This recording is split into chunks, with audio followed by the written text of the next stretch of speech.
প্রকৃতি বড়ই নিষ্ঠুর। প্রকৃতি কারো কথা শোনে না, প্রকৃতি কারো কথা মানে না। প্রকৃতির এই নিষ্ঠুর ব্যবহার কারো আটকানোর সামর্থ্য নেই।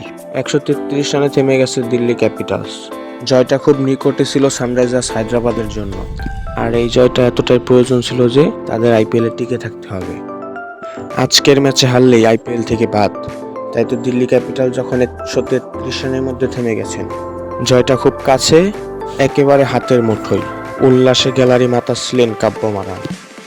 একটা মানুষ কিছুক্ষণ আগে হাসছিল, নাচছিল, কিন্তু সেটাকে মুহূর্তে বিষাদ করে দিয়েছে প্রকৃতি। প্রকৃতির এই নিষ্ঠুর ব্যবহারের জন্য সানরাইজার্স হায়দ্রাবাদ এবার আইপিএল থেকে বিদায় নিয়েছে। অফিসিয়ালি এবারের আইপিএল থেকে বাদ পড়ে গেল সানরাইজার্স হায়দ্রাবাদ।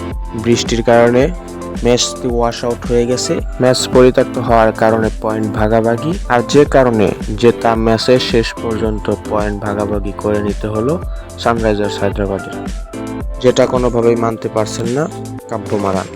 কারণ জয়টা তিনি দেখছিলেন, স্বপ্ন বুনছিলেন, কিন্তু সেটাতে বৃষ্টি এসে রীতিমতো পানি ঢেলে দিয়েছেন। এতটাই পানি ঢেলে দিয়েছে যে ম্যাচটা কোনো মতেই আজকে আর মাঠে গড়ানো সম্ভব হবে না। বৃষ্টির কারণে হেরে যাওয়া ম্যাচে 1 পয়েন্ট নিয়ে দিল্লি ক্যাপিটালসের অধিনায়কের মুখে হাসি। আম্পায়ার এসে খবর দিলেন আজকের ম্যাচটি বাতিল করা হয়েছে।